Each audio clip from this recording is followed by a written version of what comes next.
How do you do, Exiles? So we just got the last, I don't know if this is the last batch, but we did get a fresh batch of Transfiguration Gems dropped today. And in those were some Golem Gems. So if I'm not mistaken, and I will bring it up right now, this maximum 3 summon golems is local to the of Hordes gem, right? So we lost the guaranteed +1 on Anima Stone, and the only way to get +1 is to have it be conditional to that jewel from Anima Stone. So we were able to run 8 golems with an Anima Stone, and now that that +1 is conditional, we're not going to be able to do that, obviously. Now it is -1, right? And because I believe this to be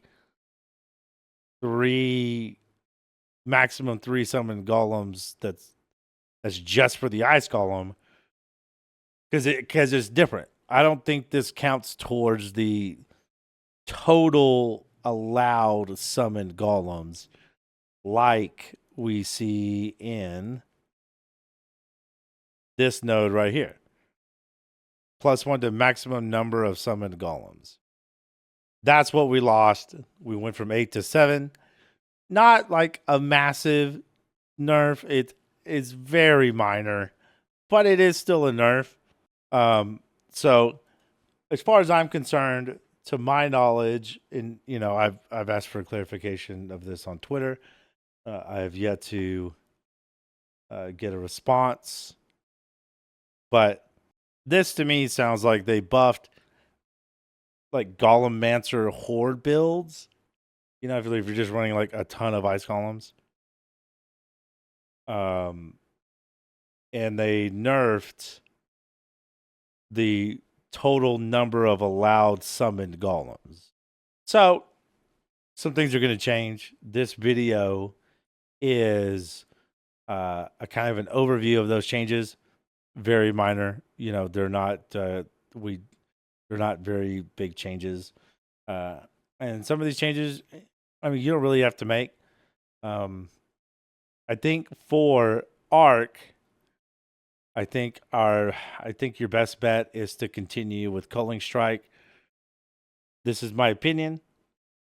Or alternatively, you can drop Culling Strike, still have great damage, right? Still have well over 8 million Guardian Pinnacle DPS, and pick up a little bit of crit chance, a little bit of life regen, 156,000 DPS.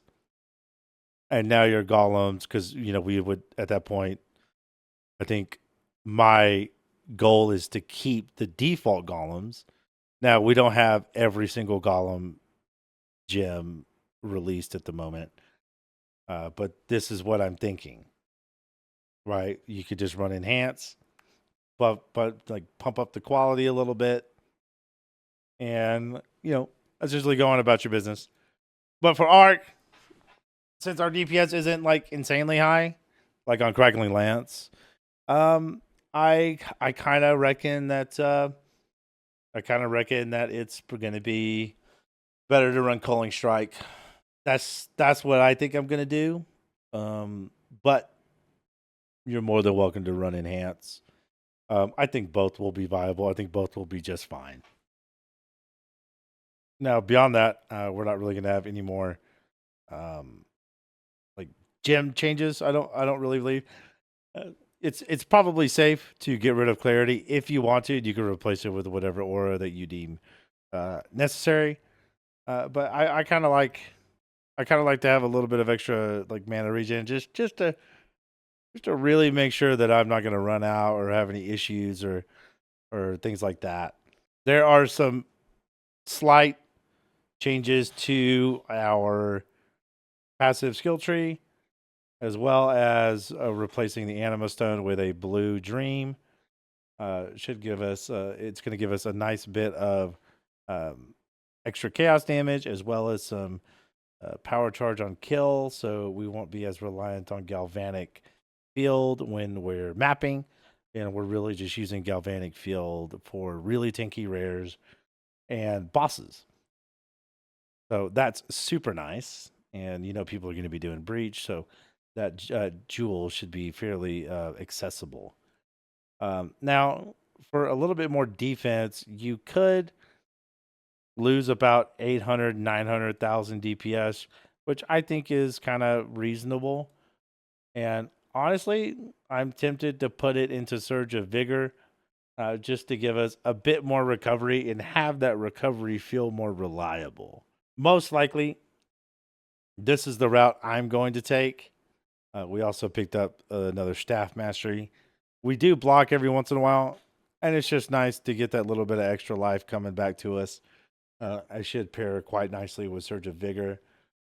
This is future tables, adding in Mystic Bulwark, so we can up our block a little bit more.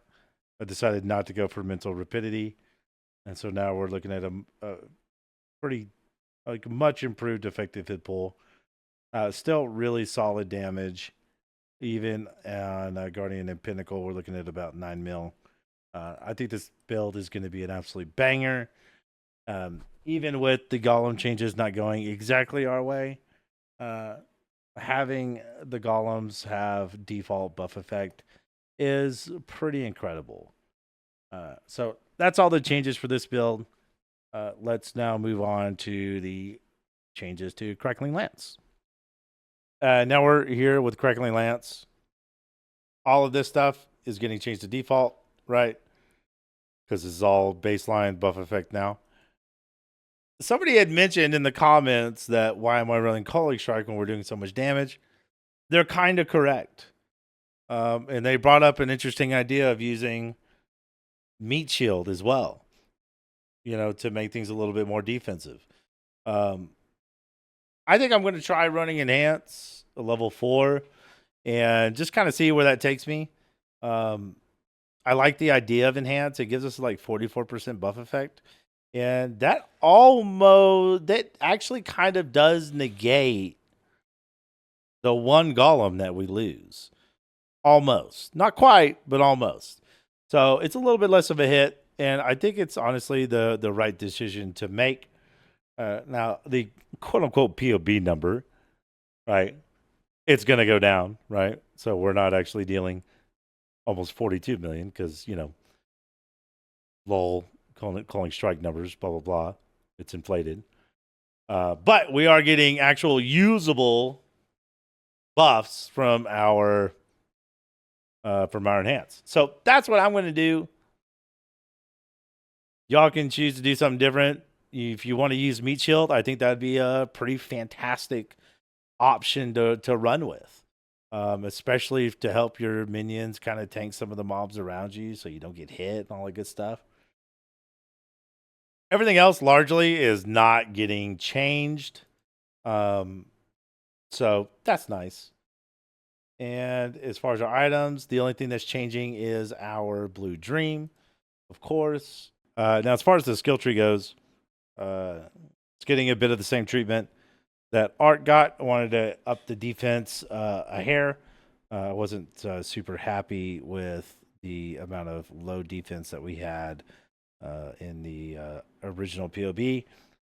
And with the changes to the golems, I thought it might be a good idea to sit down and kind of review a couple things. So, wanted to add this Aura Reservation Mastery to give us a little bit more net life recovery from our Righteous Fire degen. Added a Staff Mastery for a little bit extra regen.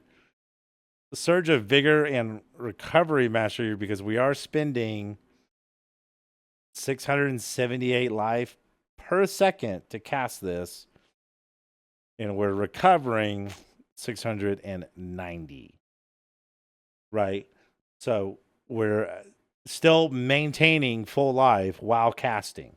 So that's super nice. And stuff is just going to die disintegrate around you. So that's really nice. You should be able to tank a couple of hits before you die. You should be able to more than be able to react to it. Minor changes. That's about it, I think. I think we ended up picking up Faith and Steel to round out our physical damage reduction. And that's it. That's the change to this build and the Arc build. Barring any new Golem Gems being released before League launch, I think this is the setup that we are going to go with. Still very, very, very happy with the way the build's turning out. I think both builds are going to be absolutely bangers. Both builds have been buffed substantially. And I, for one, am just insanely excited to get into the League launch and get to playing. So, with that said, I'm going to leave you guys. I hope y'all have a wonderful evening. And we'll probably do one more video before League launch. Be good. Take care of yourselves. Thanks for hanging out tonight.